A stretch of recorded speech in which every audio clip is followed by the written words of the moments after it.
बड़ी हैरानी हुई इस बात को देख कर के कि कांग्रेस के नेताओं ने जो हमारा मेट्रो प्रोजेक्ट था उसको अज्ञानता के चलते एक स्टेटमेंट जारी और कर दी और उन्होंने कहा कि फरीदाबाद और गुड़गांव के बीच में जो मेट्रो ट्रेन थी उसका प्रोजेक्ट कैंसिल हो गया है। यही काम वो पहले भी करते आए, लोगों ने उनको चुन करके भेजा था। उन नेताओं में से कुछ विधायक भी रहे थे और विधायक भी अपनी विधानसभा क्षेत्र के अंदर कोई काम नहीं करवा पाए और सारे इल्ज़ाम वो हमेशा केंद्र सरकार और राज्य सरकार के ऊपर डालते रहे, मतलब भारतीय जनता पार्टी की सरकार पर डालते रहे। लेकिन जनता इतनी नासमझ नहीं है, जनता ने उनको माकूल जवाब दिया और आज देखिए वो विपक्ष में बैठे हैं, वो चुनाव हार चुके हैं। और वो चुनाव हारने की वजह क्या रही? वो यही रही कि जो पहले गुमराह किया था आज भी उसी नीति पर चलते हुए लोगों को मिसगाइड करने की कोशिश कर रहे हैं।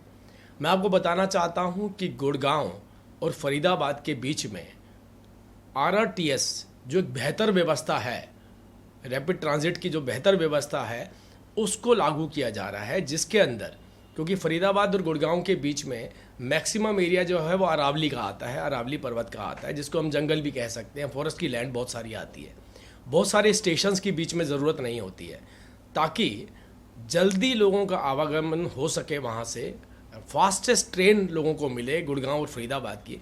इसलिए हम एक RRTS जो व्यवस्था है उसको हम लागू कर रहे हैं और उसको ऑलमोस्ट कल उसके ऊपर फाइनल एक डिसीजन ले लिया गया है कि कम से कम स्टेशन और जल्दी लोगों को वहाँ पर पहुँचाने का जो कार्य है वो RRTS के माध्यम से होगा।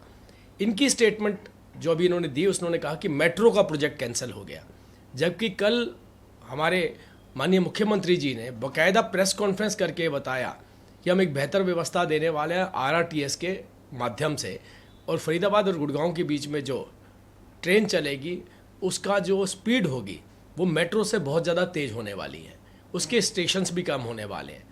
तो मुझे ये बात समझ नहीं आई कि इस तरीके की अज्ञानता वाली स्टेटमेंट देने के पीछे का उद्देश्य उनका क्या है। अगर अभी भी उनमें सुधार नहीं आया तो मुझे लगता है आने वाला जो वक्त है उसमें जिसको हम नेता कह रहे हैं वो नेता कहलाने लायक भी नहीं रह जाएंगे, उनका कोई क्रेडिबिलिटी नहीं रह जाएगी, जनता उन पर विश्वास नहीं करेगी। जनता ने तो अविश्वास पहले ही जता दिया है कि उनको अपने घर पर बिठा दिया है। जिस तरीके का रिजल्ट सामने आया है, पहले एक बार मौका दिया, उससे पहले भी मौका दिया, लेकिन बार बार जिसे कहते हैं ब्लेम गेम करके अपनी आप राजनीति नहीं चला सकते। तो मैं आपको ये बताना चाहता हूँ कि बेहतर व्यवस्था जो है वो कायम की गई है RRTS के माध्यम से। इसके अलावा जैसे माननीय मुख्यमंत्री जी ने कल बताया कि हम करनाल तक मेट्रो लेकर के जा रहे हैं, RRTS लेकर के जा रहे हैं, हम पानीपत को कनेक्ट कर रहे हैं, हम करनाल को कनेक्ट कर रहे हैं, हम पूरा जो NCR का एरिया है पलवल तक हम लेकर जा रहे हैं बल्लभगढ़ से। इतने बड़े प्रोजेक्ट को कल अमरी जामा पहनाया गया, उसमें सीनियर ऑफिसर्स वो चाहे अर्बन डेवलपमेंट मिनिस्ट्री के थे चाहे वो हमारे हरियाणा स्टेट के थे, दोनों ने मिल करके इसको एक फाइनल शेप दी है। और उसके ऊपर हमने विस्तार से बताया कि DPR किस तरीके से बन रही हैं, कितना पैसा DPR के लिए खर्च किया गया है, कितने टाइम के अंदर हम इन स्टेशंस को बनाएंगे, कितने किलोमीटर एलिवेटेड होगी, कितने किलोमीटर अंडरग्राउंड चलेगी, कितने किलोमीटर जो है वो ग्राउंड पे चलेगी, ये सारी डिटेल्स हमने कल दे दी है। इन डिटेल्स को लेने के बावजूद अगर कोई पूर्व में विधायक रहे हैं उनके पास इतनी भी अकल, समझ और ज्ञान नहीं है, तो मुझे लगता है उनको राजनीति करने का कोई अधिकार नहीं, उन्हें राजनीति छोड़ देनी चाहिए। मैं बहुत बड़ी सौगात मेट्रो की फरीदाबाद और NCR के लोगों को कल मिली है सर, इसके लिए क्या कहना चाहेंगे?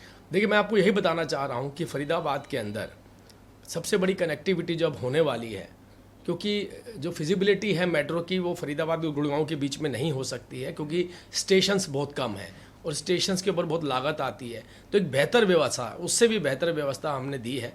दूसरा, आपने देखा कि पलवल के साथ कनेक्टिविटी हो रही है।